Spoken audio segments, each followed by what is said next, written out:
Welcome to top 4 at 4 pm నేను Sindhura. Top 4 news లో మొదటి అంశం KTR birthday. Youth icon, dynamic leader, 3 భాషలపై విశేషమైన పట్టు, అన్ని అంశాలపై మంచి అవగాహన, అన్ని కలగలిపితే కేటీఆర్. తండ్రి నుంచి రాజకీయ ఓనమాలు నేర్చుకుని అటు క్లాస్ ను ఇటు మాస్ ను ఆకర్షించే రాజకీయ నాయకుడిగా ఎదిగిన వైనం కేటీఆర్ సొంతం. ఇవన్నింటినీ గుర్తు చేసుకుంటూ బీఆర్ఎస్ శ్రేణులు కేటీఆర్ బర్త్డేను గ్రాండ్ గా సెలబ్రేట్ చేసుకుంది. తెలంగాణ నలుమూలల నుంచి భారీగా తరలివచ్చిన శ్రేణులతో తెలంగాణ భవన్ గులాబీమయమైంది. ఇక రెండో అంశం phone tapping. Telangana CM Revanth ఈ అంశంలో సెల్ఫ్ గోల్ వేసుకున్నాడు. ఫోన్ ట్యాపింగ్ తప్పు కాదంటూ అంగీకరించాడు. ఇదే ఇష్యూ ఇప్పుడు కాంగ్రెస్ లో కాకరేపుతోంది. ఇప్పుడు తప్పు కాని విషయం బీఆర్ఎస్ హయాంలో చేస్తే తప్పెలా అవుతుందన్న చర్చ జరుగుతోంది. టాప్ 4 న్యూస్ లో మూడో అంశం రష్యన్ విమానం దుర్ఘటన. అత్యంత బాధాకరమైన ఈ ఘటన చైనా బార్డర్లో జరిగింది. గమ్యస్థానానికి 15 కిలోమీటర్ల దూరంలో జరిగిన ప్రమాదంలో 50 మంది సజీవ దహనమయ్యారు. ఇక నాలుగో అంశం వెదర్ అప్డేట్. తెలంగాణపై పగబట్టినట్టు వానలు దంచి కొడుతూనే ఉన్నాయి. ఉపరితల ఆవర్తనం ప్రభావంతోనే వానలు ఇలా పడుతుంటే దీనికి తోడు బంగాళాఖాతంలో అల్పపీడనం ఏర్పడింది. దీని ప్రభావంతో రానున్న 3 రోజులు తెలంగాణ అంతటా భారీ నుంచి అత్యంత భారీ వర్షాలు పడతాయని వాతావరణ శాఖ హెచ్చరించింది. ఈ 4 అంశాలపై డీటెయిల్స్ లోకి వెళ్లే ముందు టాప్ 4 హెడ్లైన్స్ చూద్దాం. ఇక టాప్ 1 న్యూస్. గ్రాండ్ గా కేటీఆర్ బర్త్డే సెలబ్రేషన్స్ జరిగాయి. దానికి సంబంధించి టాప్ 1 న్యూస్. ఇక టాప్ 2 ఫోన్ ట్యాపింగ్ పొలిటికల్ డ్రామానే అంటూ రేవంత్ కామెంట్లతో రచ్చరచ్చ జరిగింది.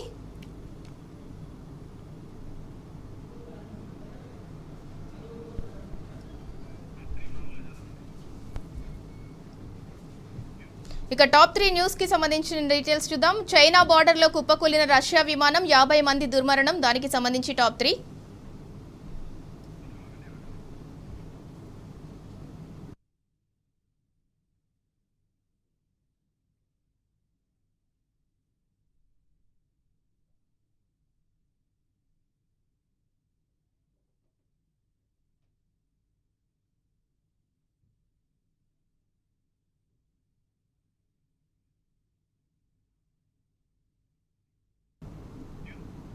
తెలంగాణ తొలి ముఖ్యమంత్రి బీఆర్ఎస్ అధినేత కేటీఆర్ ను దీవించారు. పుట్టినరోజు సందర్భంగా తన తండ్రి కేసీఆర్ నుంచి బీఆర్ఎస్ వర్కింగ్ ప్రెసిడెంట్ కేటీఆర్ ఆశీర్వాదం తీసుకున్నారు. తన భార్య శైలిమ, పుత్రుడు హిమాంశుతో కలిసి ఎర్రవెల్లి నివాసానికి చేరుకున్న కేటీఆర్ తన తల్లిదండ్రులను కలిసి పాదాభివందనం చేశారు. ఈ సందర్భంగా కేటీఆర్ ను ఆలింగనం చేసుకున్న కేసీఆర్ పుట్టినరోజు శుభాకాంక్షలు తెలిపారు. నిండు నూరేళ్లు వర్ధిల్లాలని కేసీఆర్, శోభమ్మ దంపతులు కేటీఆర్ ను ఆశీర్వదించారు.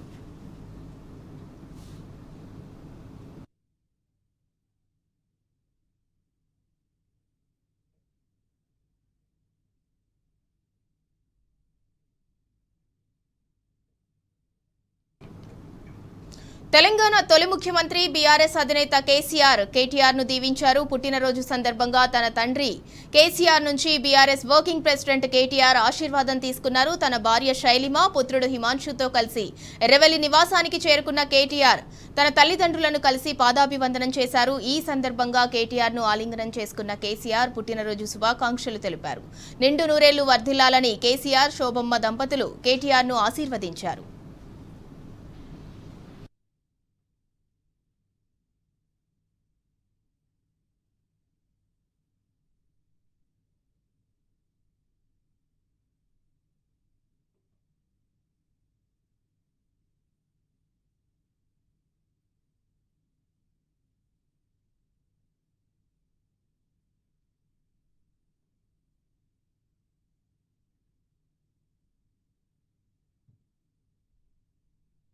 తెలంగాణ తొలి ముఖ్యమంత్రి బీఆర్ఎస్ అధినేత కేటీఆర్ ను దీవించారు. పుట్టినరోజు సందర్భంగా తన తండ్రి కేసీఆర్ నుంచి బీఆర్ఎస్ వర్కింగ్ ప్రెసిడెంట్ కేటీఆర్ ఆశీర్వాదం తీసుకున్నారు.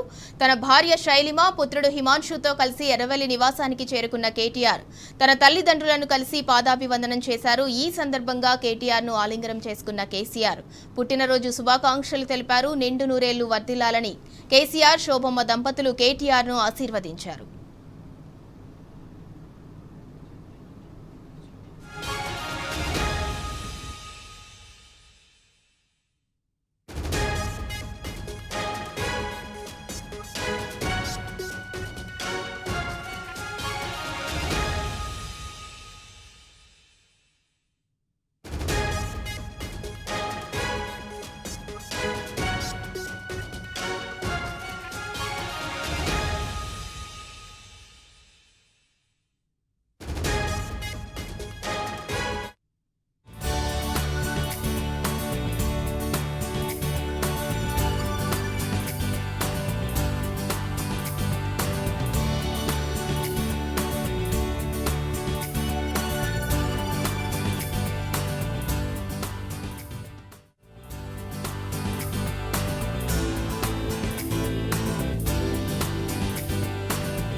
తెలంగాణ తొలి ముఖ్యమంత్రి బీఆర్ఎస్ అధినేత కేటీఆర్ ను దీవించారు. పుట్టినరోజు సందర్భంగా తన తండ్రి కేసీఆర్ నుంచి బీఆర్ఎస్ వర్కింగ్ ప్రెసిడెంట్ కేటీఆర్ ఆశీర్వాదం తీసుకున్నారు.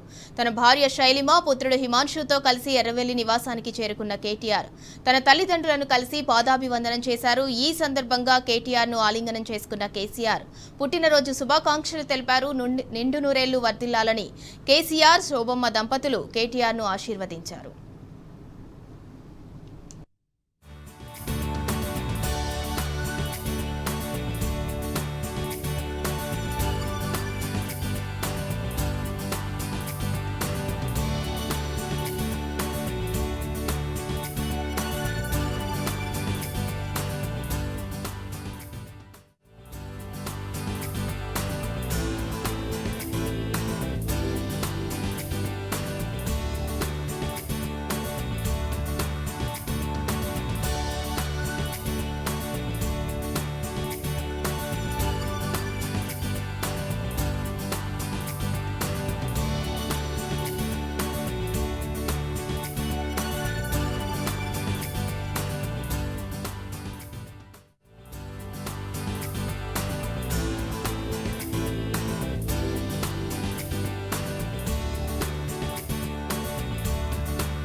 రైట్, ఇక టాప్ 1 న్యూస్ కి సంబంధించిన డీటెయిల్స్ చూద్దాం. KTR dynamic leader, youth icon, ఈ తరానికి దిక్సూచి.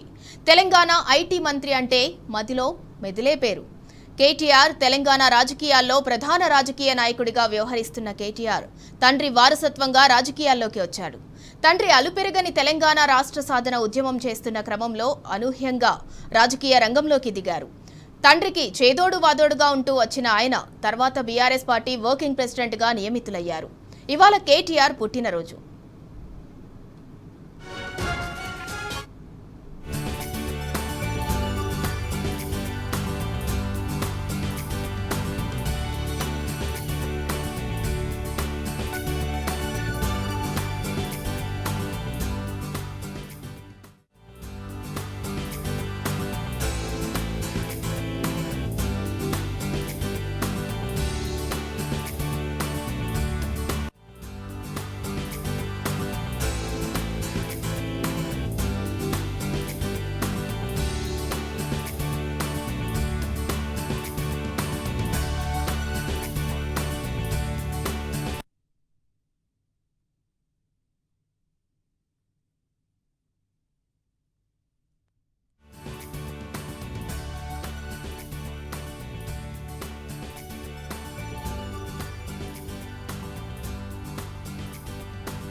తండ్రికి తగ్గట్టు వాక్చాతుర్యం, రాజకీయాలు.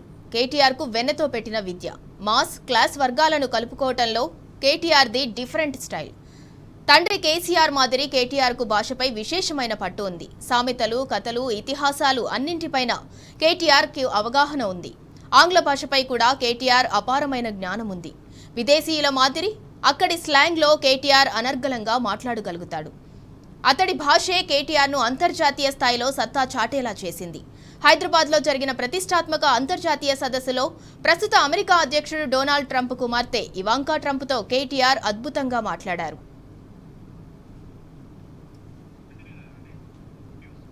గొప్ప రాజకీయ కుటుంబం నుంచి వచ్చిన కేటీఆర్ ఉన్నత చదువులు చదివారు.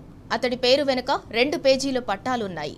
నిజాం కళాశాలలో డిగ్రీ చేసిన కేటీఆర్ పూణే యూనివర్సిటీలో ఎంఎస్సీ బయోటెక్నాలజీ చేశారు. న్యూయార్క్లోని బరూచ్ కళాశాలలో ఎంబీఏ పూర్తి చేశారు. అక్కడే కొన్నాళ్లు ఉద్యోగం చేశారు. 2009లో ప్రత్యక్ష ఎన్నికల్లో కేటీఆర్ తొలిసారి ఐటీ పోటీ చేశారు. సిరిసిల్ల నియోజకవర్గం నుంచి పోటీ చేసిన కేటీఆర్ ఎమ్మెల్యే అయ్యారు. ఇక అప్పటి నుంచి సిరిసిల్లలో కేటీఆర్ ఓటమి ఎరగలేదు. సిరిసిల్లలో కేటీఆర్ మెజార్టీ ఓట్లపై పందాలు జరుగుతున్నాయంటే సిరిసిల్లలో ఎంతటి ముద్ర వేశారో అర్థమవుతోంది. ఇవన్నీ గుర్తు చేసుకుంటూ కేటీఆర్ జన్మదినోత్సవాన్ని బీఆర్ఎస్ శ్రేణులు గ్రాండ్ గా సెలబ్రేట్ చేసుకున్నారు. తెలంగాణ భవన్లో జరిగిన బర్త్డే వేడుకలకు పెద్ద ఎత్తున పార్టీ నేతలు, కార్యకర్తలు హాజరయ్యారు. కేటీఆర్ కు పుట్టినరోజు శుభాకాంక్షలు తెలిపారు. అనంతరం ఆయన కేక్ కట్ చేశారు. అంతకుముందు తెలంగాణ భవన్ కు వచ్చిన కేటీఆర్ కు పార్టీ శ్రేణులు ఘన స్వాగతం పలికారు. తెలంగాణ భవన్ అంతా గులాబీమయమైంది. జై కేటీఆర్, జై తెలంగాణ నినాదాలతో భవన్ మార్మోగింది.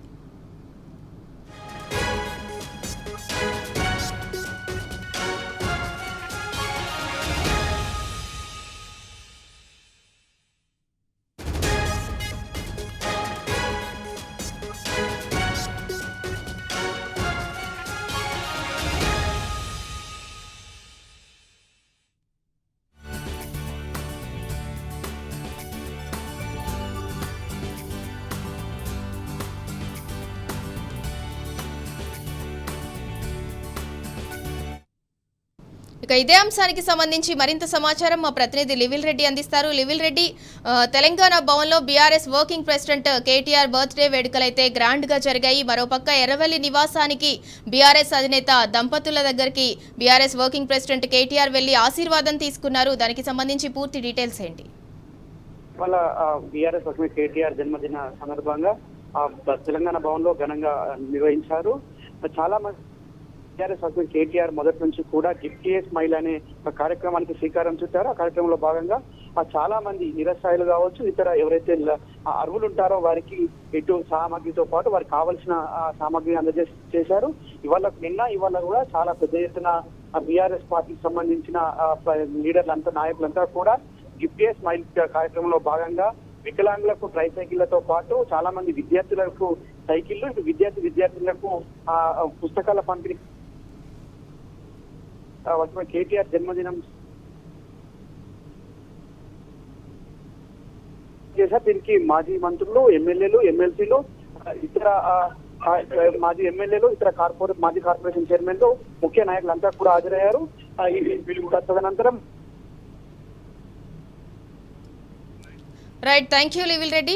ఒకవైపు తెలంగాణ భవన్లో BRS working president KTR birthday celebrations అయితే గ్రాండ్ గా జరిగాయి. మరోవైపు ఎర్రవెల్లి నివాసానికి కుటుంబ సమేతంగా వెళ్లారు బీఆర్ఎస్ వర్కింగ్ ప్రెసిడెంట్ కేటీఆర్. వెళ్లి బీఆర్ఎస్ అధినేత కేసీఆర్ దంపతుల ఆశీర్వాదం అయితే తీసుకున్నారు.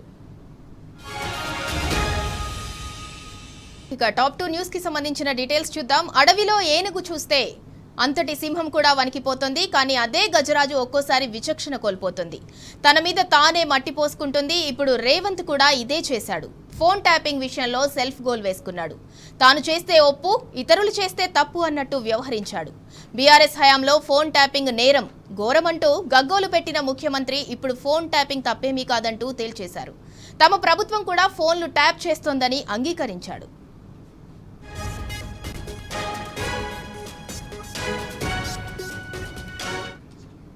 ముఖ్యమంత్రి రేవంత్ చేసిన వ్యాఖ్యలు ఒక్కసారిగా బూమ్రాంగ్ అయ్యాయి. ఫోన్ ట్యాపింగ్ తప్పు కాదని, నిర్దిష్ట పరిమితులు, పద్ధతుల్లో ప్రభుత్వాలు చేస్తాయని రేవంత్ వ్యాఖ్యానించటం సంచలనం రేకెత్తిస్తోంది.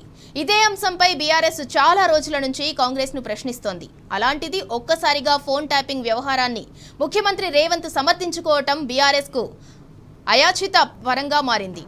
ఇటీవల పార్టీ వర్కింగ్ ప్రెసిడెంట్ కేటీఆర్ ముఖ్యమంత్రిపై సంచలన ఆరోపణలు చేశారు. ముఖ్యమంత్రి 3 మంత్రుల ఫోన్ కాల్స్ వింటున్నారని విమర్శించారు. కేటీఆర్ ఆరోపణలు చేసిన తర్వాత ముఖ్యమంత్రి రేవంత్ ఈ వ్యాఖ్యలు చేయటం ప్రాధాన్యం సంతరించుకుంది. వాస్తవానికి ఫోన్ ట్యాపింగ్ ను మొన్నటిదాకా తప్పుపట్టిన రేవంత్ రెడ్డి ఫోన్ ట్యాపింగ్ తప్పు కాదని ముఖ్యమంత్రి రేవంత్ రెడ్డి స్వయంగా వెల్లడించడంతో గతంలో ఆయన చేసిన ఆరోపణలు అన్నీ తప్పేనన్న చర్చ జరుగుతోంది. ఫోన్ ట్యాపింగ్ చేయటం ఇప్పుడు తప్పు కానప్పుడు అప్పుడెలా తప్పంటుందన్నారు ప్రశ్నించారు. వాస్తవానికి అప్పుడు కూడా ప్రభుత్వమే ఫోన్ ట్యాప్ చేసింది తప్ప వ్యక్తిగతంగా ఎవరూ చేయలేదు. ఆ వివరాలను కూడా ఎక్కడా బహిర్గతం చేయలేదు. ప్రభుత్వం ట్యాప్ చేస్తున్నదంటే దీనికి సహజంగానే అనుమతి ఉంటుంది. అనుమతి తీసుకొని ఫోన్లు ట్యాప్ చేస్తే తప్పు లేదన్న ముఖ్యమంత్రి రేవంత్ రెడ్డి వ్యాఖ్యల ప్రకారం ఆనాడు ప్రభుత్వం చేసిన ట్యాపింగ్ కూడా తప్పు కాదని తేలిపోయింది.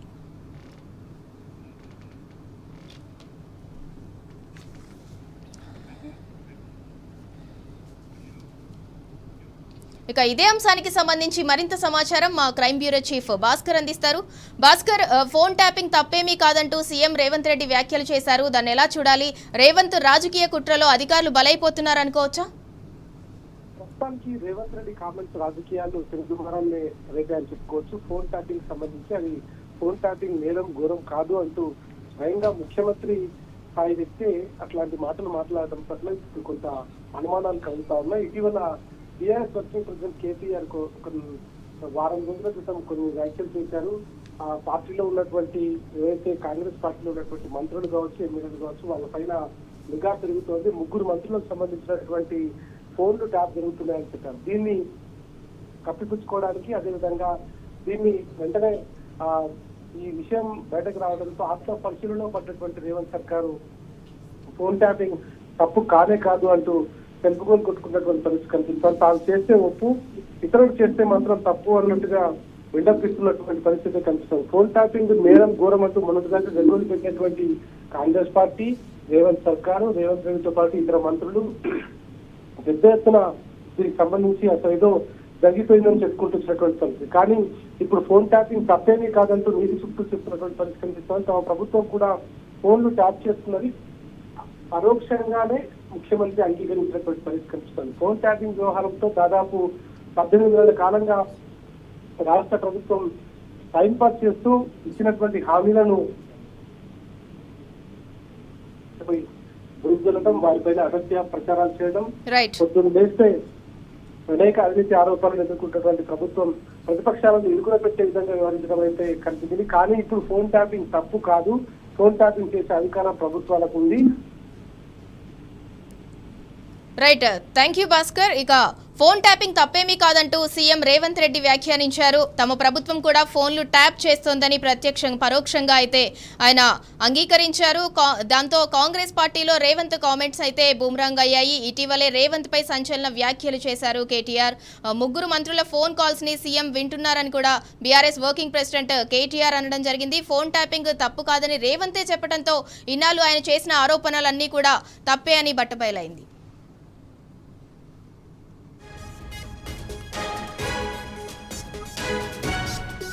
Welcome back. ఇక టాప్ 3 న్యూస్ కి సంబంధించిన డీటెయిల్స్ చూద్దాం. అదృశ్యమైన రష్యన్ ప్యాసింజర్ విమానం కుప్పకూలింది. ఈ ప్రమాదంలో 50 మంది ప్రయాణికులు దుర్మరణం పాలయ్యారు. రష్యా నుంచి టిండా బయలుదేరిన AN-24 విమానం చైనా సరిహద్దులోని అముర్ ప్రాంతంలో కుప్పకూలింది. ప్రమాద సమయంలో విమానంలో 43 మంది ప్రయాణికులు, 5 సిబ్బంది ఉన్నారు. రష్యాలోని అంగారా ఎయిర్లైన్స్ కు చెందిన ఈ విమానం టిండా నగరానికి వెళ్తుండగా ఈ ప్రమాదం జరిగింది. అంగారా ఎయిర్లైన్స్ AN-24 విమానం చైనా బోర్డర్ సమీపంలోకి వెళ్లగానే ఉన్నట్టుండి ఏటీసీతో సంబంధాలు కోల్పోయింది. టిండా చేరడానికి కొన్ని కిలోమీటర్ల దూరంలో ఉండగా ఈ ఘటన చోటు చేసుకుంది. విమానం అదృశ్యమవగానే అధికారులు అప్రమత్తమయ్యారు. వెంటనే విమానం కోసం గాలింపు చర్యలు చేపట్టారు. అయితే గమ్యస్థానానికి 15 కిలోమీటర్ల దూరంలో కూలిపోయినట్లు తెలుస్తోంది. ఘటనా స్థలంలో మంటలు ఎగిసిపడ్డాయి. ప్రమాద స్థలానికి చేరుకున్న రెస్క్యూ సిబ్బంది మంటలను అదుపు చేస్తున్నారు. విమానం ల్యాండింగ్ చేస్తుండగా వాతావరణం అనుకూలించకపోవటం వల్లే అది కుప్పకూలింది. రెండోసారి ప్రయత్నించే క్రమంలో రాడార్ నుంచి అదృశ్యమైనట్లు తెలుస్తోంది. ప్రమాదంలో మొత్తం 43 మంది ఉండగా వారిలో 5 మంది చిన్నారులు ఉన్నట్టు తెలుస్తోంది. విమాన ప్రమాదం వెనుక కుట్రకోణం ఏమైనా ఉందా అనే కోణంలో పోలీసులు దర్యాప్తు చేస్తున్నారు. ఇక ఇదే అంశానికి సంబంధించి మరింత సమాచారం మా ప్రతినిధి కిరణ్ అందిస్తారు. కిరణ్, అదృశ్యమైన రష్యన్ ప్యాసింజర్ విమానం గమ్యస్థానానికి 15 కిలోమీటర్ల దూరం ఉందనగానే కుప్పకూలిపోయింది. దానికి సంబంధించి డీటెయిల్స్ ఏంటి? ఇందులో ఇప్పటికే వరుస విమాన ప్రమాదాలు ఇటు ఎయిర్ ప్రయాణికులను పూర్తిగా కలవరపెడతా ఉన్నాయి. మరో విమాన ప్రమాదం రష్యాలో ఈ ప్రమాదం జరగడంతో దాదాపు 49 మంది మృతి చెందినట్టుగా తెలుస్తుంది. రష్యాలో అదృశ్యమైన కుప్పకూలిన అంగారా ఎయిర్లైన్స్ ప్యాసింజర్ విమానం ఈ ప్రమాదంలో దాదాపు 49 మంది 8 చిన్నారులు సహా 43 మంది ప్రయాణికులు కాగా 6 క్రూ మెంబర్స్ ఉన్నట్లుగా తెలుస్తుంది. అంతేకాకుండా విమాన శకలాలను కూడా అధికారులు గుర్తించారు. వెళ్లినటువంటి 15 కిలోమీటర్ల దూరంలోని ఏటీసీతో సంబంధాలు తెగిపోయాయి. చైనా సమీపంలో ఇది కూలినట్టుగా తెలుస్తుంది. ఇదే ప్రాంతంలో గత ఏడాది కూడా హెలికాప్టర్ మిస్ అవ్వడం కూడా ఇక్కడ గమనార్హంగా చెప్పుకోవచ్చు. ప్రధానంగా గతంలో కూడా ఇలాంటి ప్రమాదంలో పెద్ద ఎత్తున ప్రయాణికులు చనిపోతున్నటువంటి పరిస్థితి కనుక ప్రమాదానికి గల కారణాలు ఏంటనేది మాత్రం ఇప్పటి వరకు స్పష్టత అయితే రాలేదు. ఇటీవల కాలంలో ఇండియాలో కూడా ఏదైతే అహ్మదాబాద్ ఎయిర్పోర్ట్ లో కూలినటువంటి విమానం కారణంగా దాదాపు 250 మంది చనిపోయారు. ఆ తర్వాత హిమాలయాల్లో కూలినటువంటి ఆ విమానంతో దాదాపు 8 మంది కూడా చనిపోయినటువంటి పరిస్థితులు కనిపిస్తా ఉన్నాయి. ఇలా విమాన ప్రమాదాలు జరుగుతున్నాయి. ఏదైతే ఎయిర్ ఇండియాకు సంబంధించినటువంటి విమానాలు ఇక్కడ కావచ్చు, ప్రపంచవ్యాప్తంగా ఉన్నటువంటి ఆయా దేశాలకు సంబంధించినటువంటి విమానాలు కావచ్చు, సాంకేతిక లోపంతో చాలా వరకు విమాన ప్రమాదాలు జరుగుతున్నటువంటి పరిస్థితుల నేపథ్యంలో ప్రయాణికులు ఏదైతే హెలికాప్టర్ ఎక్కాలంటే కూడా హెలికాప్టర్ కావచ్చు, ఇటు విమానాలు ఎక్కాలంటే కూడా చాలా వరకు భయపడుతున్నటువంటి జంకుతున్నటువంటి పరిస్థితులు అయితే కనిపిస్తా ఉన్నాయి. ఈ ప్రమాదానికి సంబంధించిన కారణాలు అయితే ఇంకా తెలియాల్సింది Sindhura. Right, thank you Kiran. అదృశ్యమైన రష్యన్ ప్యాసింజర్ విమానం గమ్యస్థానానికి 15 కిలోమీటర్ల దూరం ఉందనంగా విమానం ఒక్కసారిగా కుప్పకూలింది. ప్రమాద సమయంలో విమానంలో మొత్తం 43 మంది ప్రయాణికులు, 5 సిబ్బంది ఉన్నారు. దాంట్లో 5 మంది చిన్నారులు అయితే మృతి చెందడం జరిగింది. ఇంకా మిగతా వారు కూడా మృతి చెందారు. రష్యా నుంచి టిండా బయలుదేరిన AS-24 విమానం చైనా సరిహద్దులోని అమూర్ ప్రాంతంలో ఒక్కసారిగా కుప్పకూలింది.